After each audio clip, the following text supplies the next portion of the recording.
Hello everybody. I am going to unbox and show you how to assemble and install a toilet from Lowe's. And we've already installed 3 of these in our cabin and we absolutely love them. And we are going to install these in our new home that's only 9 months old. The reason being is the one in our home is only 14 1/4 inch high above from the floor to the rim. This one is 17, and my wife likes them very tall, and so that's what we're going to do. Actually, it's 17.5, and I'm not going to really comment a lot on the quality because the one in our cabin has worked flawlessly for a couple years.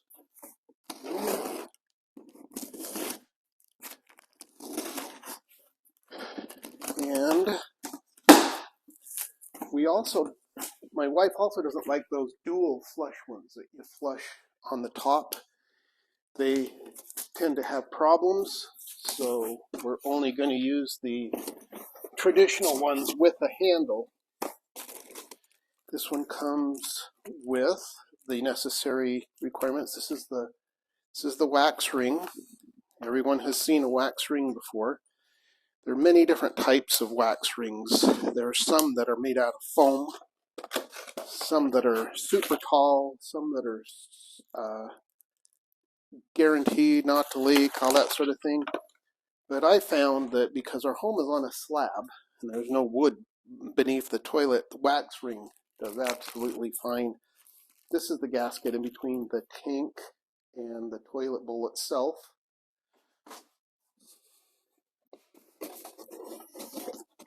Oh, gotta cut this.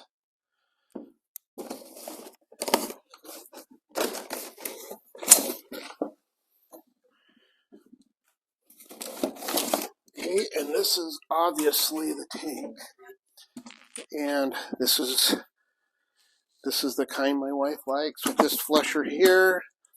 And also it is designed to be used for 12-inch ruffian. So from the wall of your home to where the toilet hole is, from the center of that hole to the wall, is 12 inches. And that's what this one is designed for.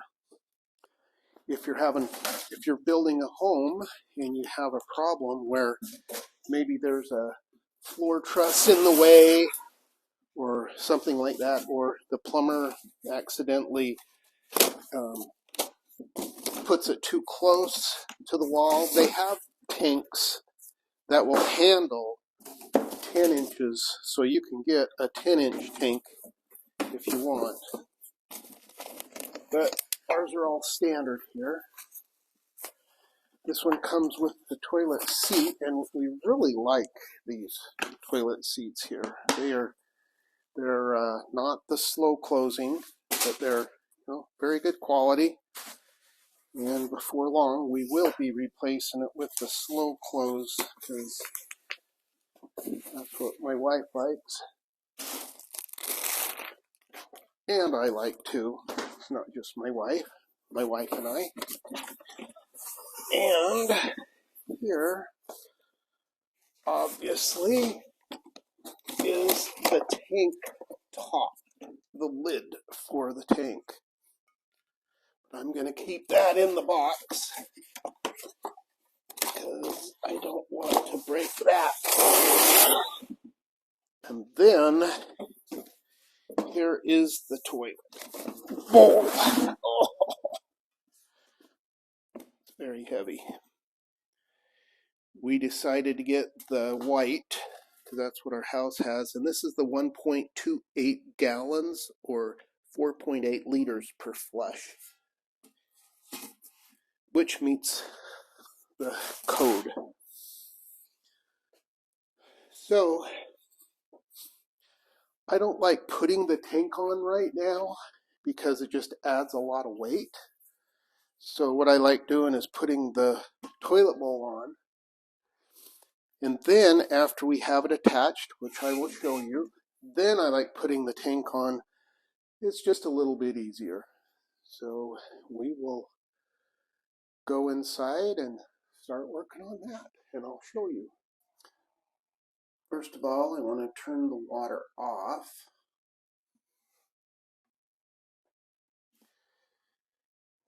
Then you need to flush the toilet.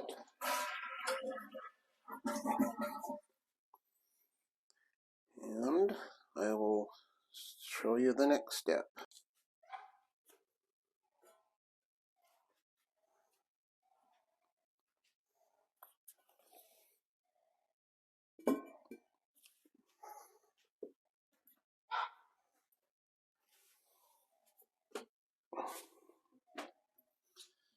Get a 7/16" wrench. I really like my Husky ratcheting wrenches.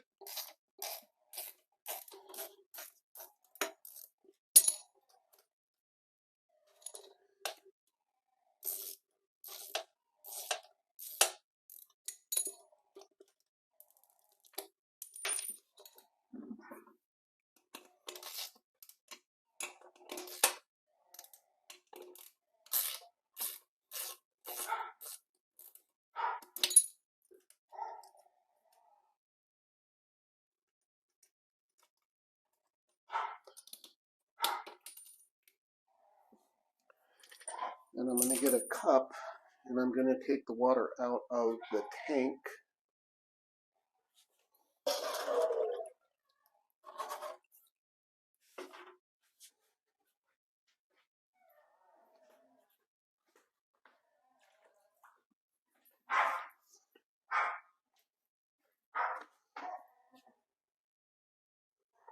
You don't have to be this meticulous when you do this, because you're just pulling the toilet off, but I like to get all the water I possibly can out of the tank. Why I'm putting it in here is because I have to empty that out anyway, so it doesn't really matter if I put it here in the bowl.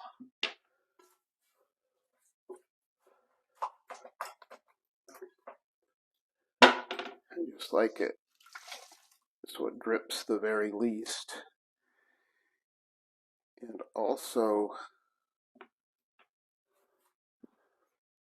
it's very interesting as this toilet is less than a year old. It was installed by the builder, and the tank bolts are all rusty. Eventually, you would think that that would cause a failure. That's odd. This toilet, like I said, is only 14 1/4 of an inch tall from the floor to this bowl top. And that's not tall enough. Kind of sad that you have to put a new toilet in a new home, and you've already paid for it.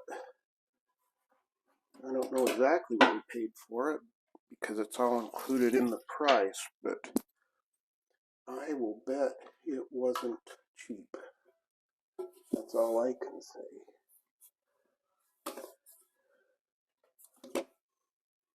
My son-in-law has some rental homes. I think I'll see if he could use this toilet, since it's a really good quality one. Name brand one. I'm going to pause it for a minute.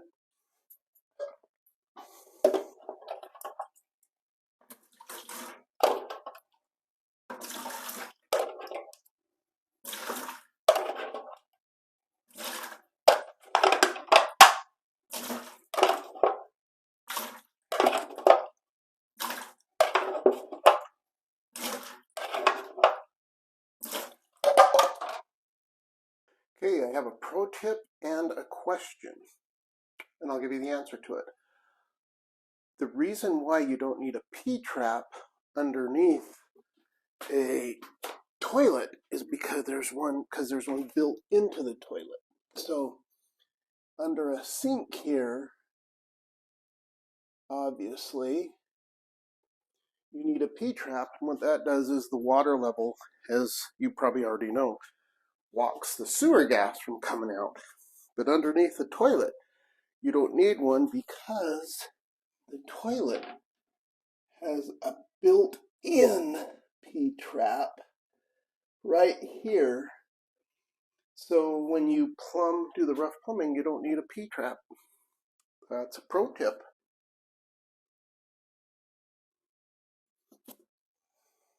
Another pro tip is when you put this, I took this water line off, I had to use a wrench because it was on so tight, but when you put a new one on, just do it hand tight because there's a rubber seal in there, as you can see, and that's good enough. If you crank it down too tight, you'll have problems and it can also leak. Okay, when you take the toilet out, you have to be kind of gentle because it's usually glued to the floor, which this one was with caulking.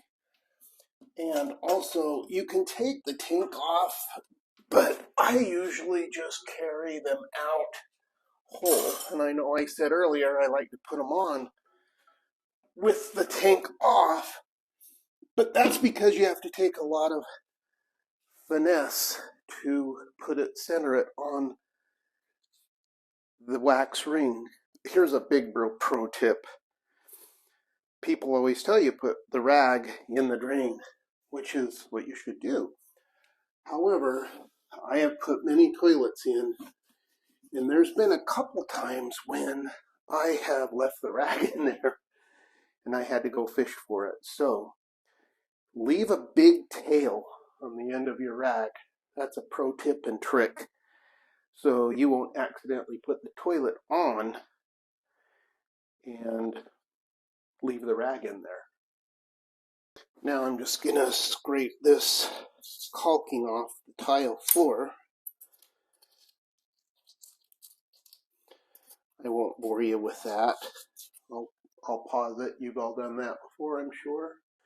And I'm going to use some acetone. Nobody tell my wife. This is for her fingernails. And that takes that caulking right off. That's great. Good stuff.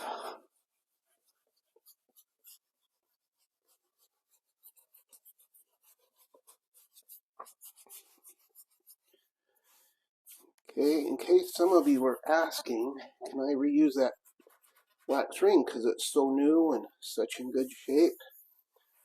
The problem with that is, well, there's a couple of problems, but the main problem is it's already been compressed. If I was putting the same toilet on, I still would put a new wax ring, but this is a different toilet also, and it has different clearances and whatnot. So you always want to put a new wax ring on, always. And the good thing about this one is it's all nice and doesn't have a lot of crusties around it. Here's another pro tip. I always get 2 wax rings so I can kind of embed the wax on that flange to just make sure I have a good seal. But with this being a new wax ring and it hasn't leaked yet, I'm just going to use some of the existing wax to smear around there. And I'm also going to do it at the bottom of the toilet, so when I put the new wax ring on, you know it's got a good seal. Here I'm going to get the new toilet, and I am going to, I'll get the camera in view in just a second. Let me tip that down so you can see.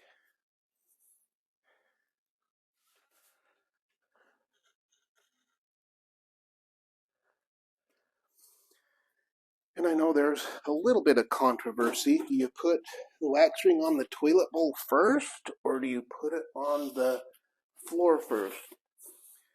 I've done it both ways, but the way I like doing it is to put it on the toilet first.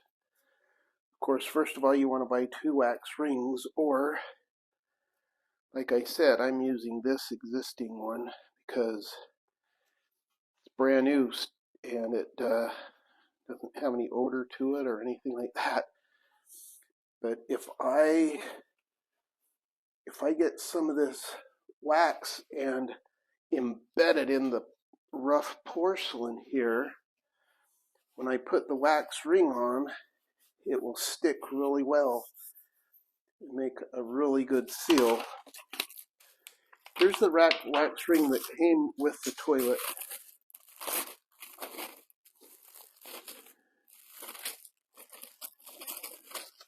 I have found the ones that come with these toilets and never had a problem with them before.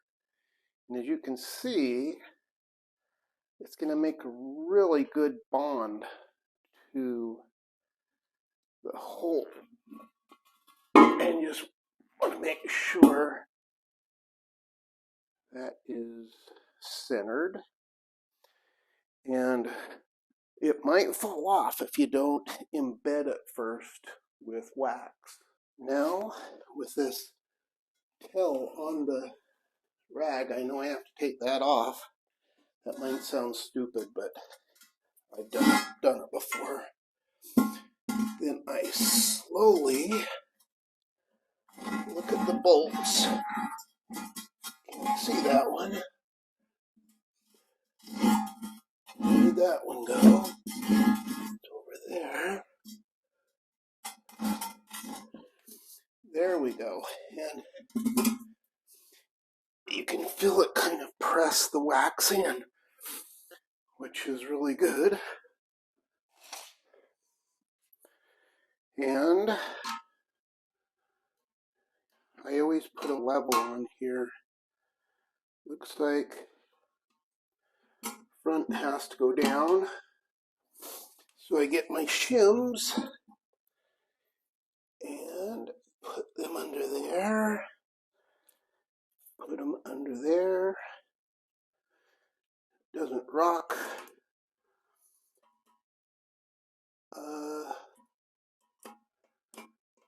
What's wrong? Oh, there we go. Now it's perfectly centered there. I hope you can see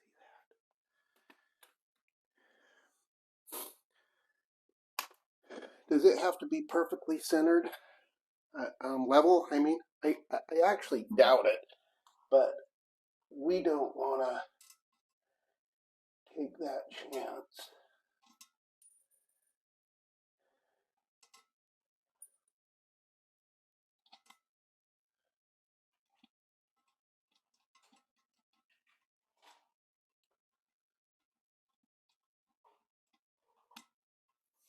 Won't bore you with that. I'll turn that off. Here's another pro tip. If you put these screws on, or these bolts on too tight, you'll break the porcelain. And I don't think there's a warranty for that anywhere.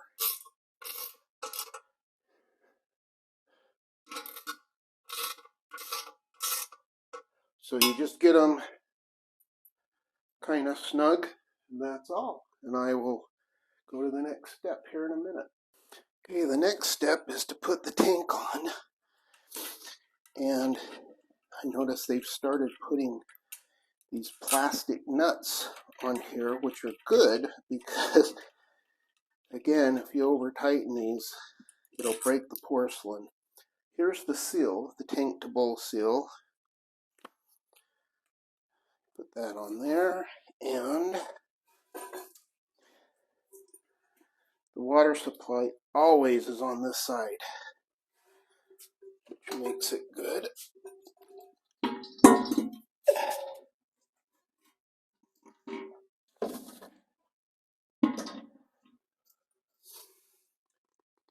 I'm just going to put the washer on in the nut. I won't bore you with that. And when I tighten the bolt or the tank, I kind of wiggle it forward and backwards as I'm tightening it with my fingers. Again, don't use a wrench to tighten them down. Next thing I'm going to do is hook up the water supply, and luckily it's long enough to get the tank that's higher. And actually I'd recommend you getting a new supply line when you do this. I'm being kind of I don't know, taking a little bit of a risk here by using an old one, but it's only 9 months old, and I don't think I need to replace this one. You be the judge. A plumber will always replace all that because of the liability. Okay, I'm going to turn the water supply on. Now I'm going to go get the seat.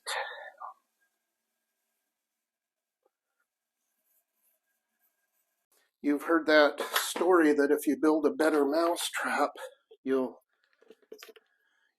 make $1 million or something like that. Someone who can make a decent way of hooking a toilet seat to a toilet so it doesn't rotate, I think that is something that needs to be done. In fact, I think I just may start working on that. I think I'm going to do that. Okay. Missing some parts over here. 1 second. Okay, I got the parts. What you want to do is line the front of the seat up. That way you can determine which way you put these plugs in here. Make sure they line up with the seat and everything. Here are the plastic nuts that don't really work that well. I mean the bolts. Here's the plastic nuts. I think you can see okay.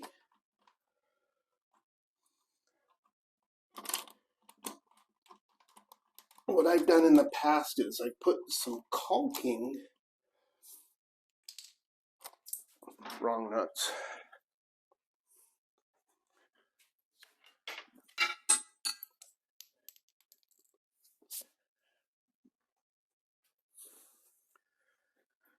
Again, what I've done in the past is I put some caulking on the threads of these toilet bolts, and I thought, aha, I have solved the mystery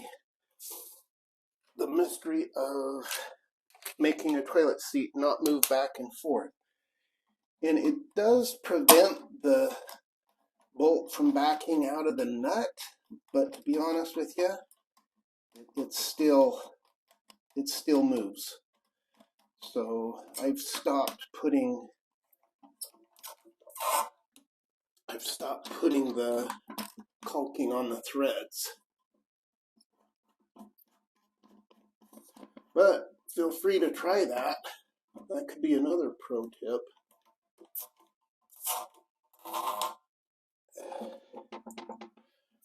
Initially, it looks like it is just wonderful. I'll never move again. I wish that was the case. Okay, we line up these little tabs on here. Push it into place. Then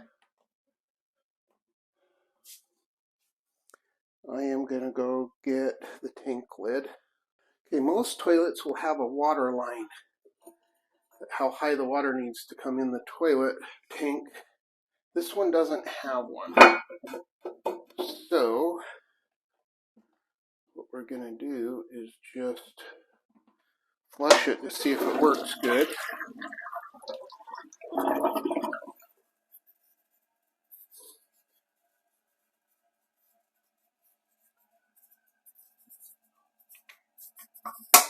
Snap those pretty caps on there.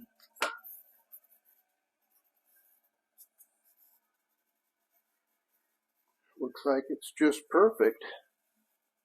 No leaks, but I didn't expect any. Always run your hand over the water supply and all of the areas that could possibly leak.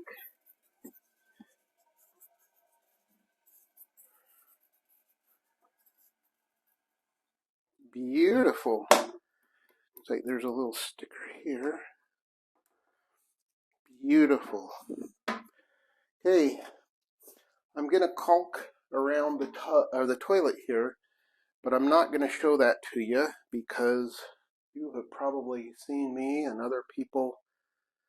Wait, I don't think I have a caulking video, so hold on a minute. I have a trick. Okay, I'm going to do a pro tip slash trick on caulking around plumbing fixtures that people don't probably know about.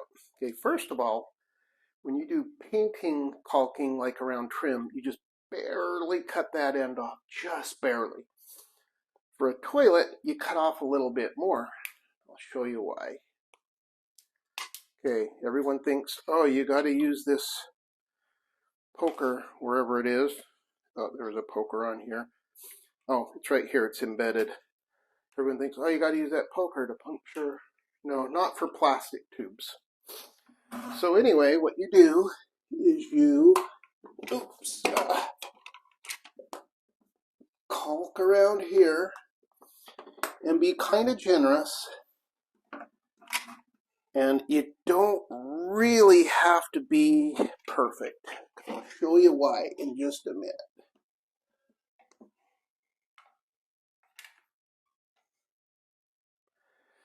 There in the front where I have the shims, it takes a little bit more.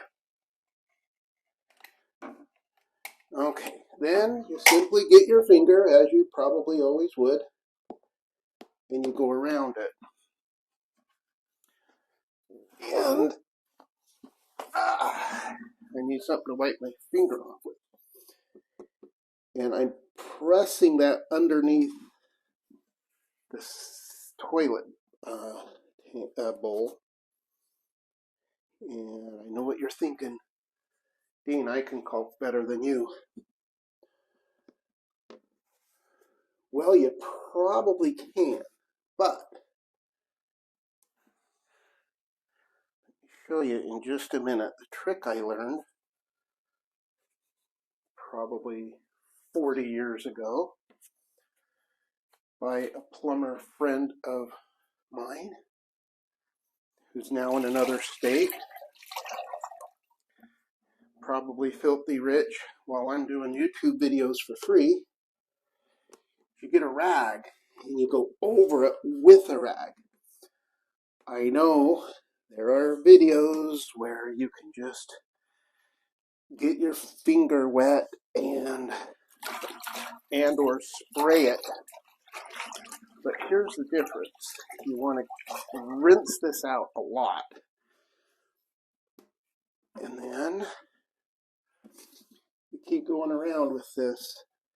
And of course, when I say wet rag, I mean, it shouldn't be dripping, but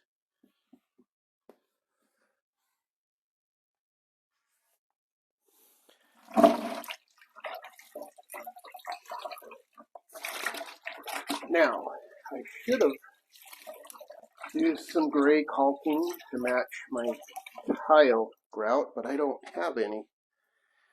I think I'm going to make this into a short too, because this is a pro tip I have used for many, many years, and it has served me very well.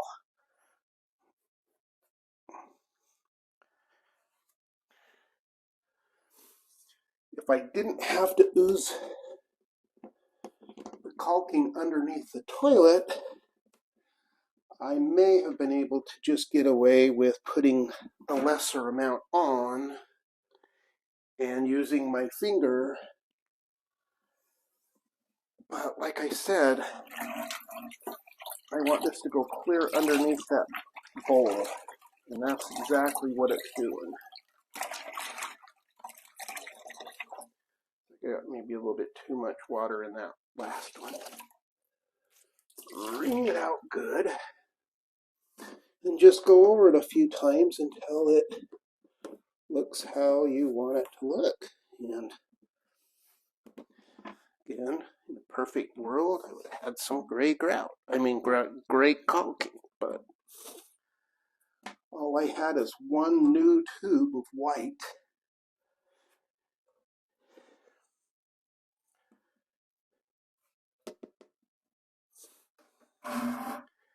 And I don't know if on YouTube there's other people who have done videos on caulking this way. I just remember seeing some where they use a tool. I have had no luck with the tool method. I've seen some of them where they will spray it with, what would they spray it with? Water or I don't know, something. And then that way the finger will slide over it easier. That probably works in some circumstances, but like I say, if you really want it to ooze, use that. My wife has already came in, given the thumbs up. So there you go for one long video and also hopefully a short that I will be doing on this caulking. So please subscribe. I don't have hardly any subscribers. Please put in a comment if there's something you want to see. Please put in a comment if there's something I can do better. Thank you very much.